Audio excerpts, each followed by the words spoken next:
J'étais tellement en extase, béate, qu'il m'est arrivé d'oublier mon texte.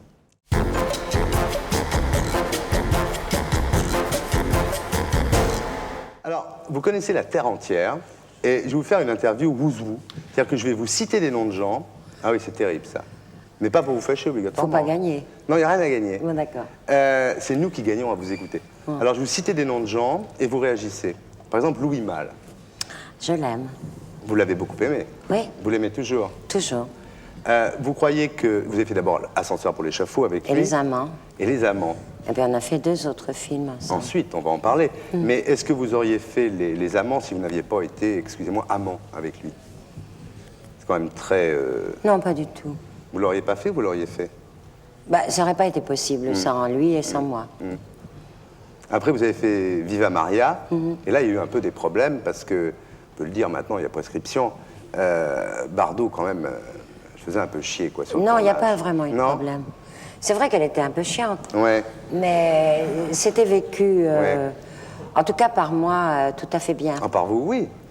Oui, non, mais parce qu'il y avait tous ces journalistes, tous ces photographes autour, et ce qui comptait pour les médias, c'était la rivalité, alors que rivalité, il n'y en avait absolument pas.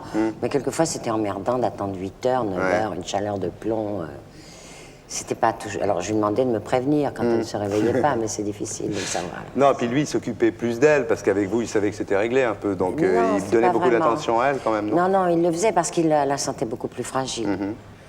Il la sentait beaucoup plus fragile. Mais c'est vrai que quelquefois, je ne le prenais pas très bien, de sa part à lui. Orson Welles. Vous l'avez connu en quelle année? Oh, j'ai connu... je débutais presque. Je l'ai connu à la Comédie Française. Ça devait être en 1951. Et ben, je l'ai suivi toute sa vie. Il était mince à l'époque? Il n'a jamais été très mince, il était bel homme. Et puis, j'ai jamais pensé à sa corpulence. Après, je me suis un petit peu inquiétée, mais c'était à cause de sa fragilité, de sa santé. Et lorsque je le sentais malheureux. Mais je l'ai toujours trouvé beau.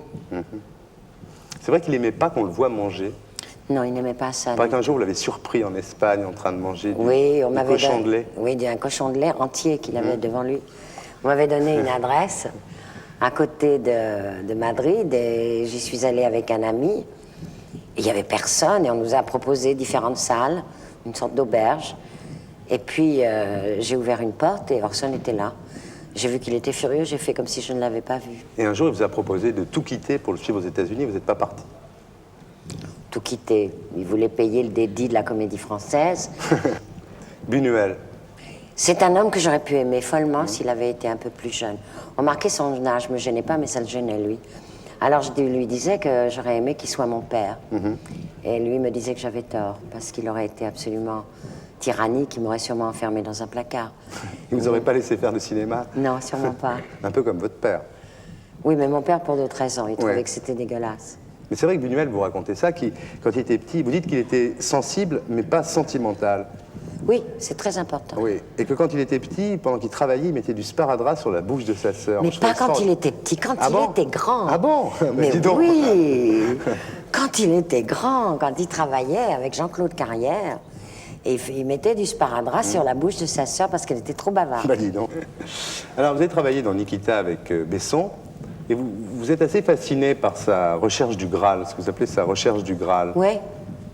Oui, parce qu'il est obsédé comme tous les hommes dont nous avons parlé. Mais peut-être d'une façon parce qu'il est plus jeune et qu'il appartient à cette époque dans laquelle nous vivons. Ça n'est pas détourné ni par la littérature, ni par un art plastique. C'est cinéma, cinéma, cinéma. Et quand nous avons travaillé ensemble, j'ai tourné 15 jours dans Nikita, je me suis amusée parce qu'il s'amusait absolument, follement. Il faisait refaire les scènes. Tu peux me le faire un peu comme ça? Ah, puis si on essayait comme ça, un peu plus triste, un peu plus gai, plus lent, plus rapide. On sentait que ça pouvait durer. Ça vous plaît, ça. Vous pardonnez tout au réalisateur. Vous Au fou, obsédé, oui, tout. vous appelez ça des particularités pour pas dire des défauts. Oui, il n'y a pas de défaut. Alors Gérard Philippe, en un mot. Ah, j'étais tellement en extase, béate, qu'il m'est arrivé d'oublier mon texte.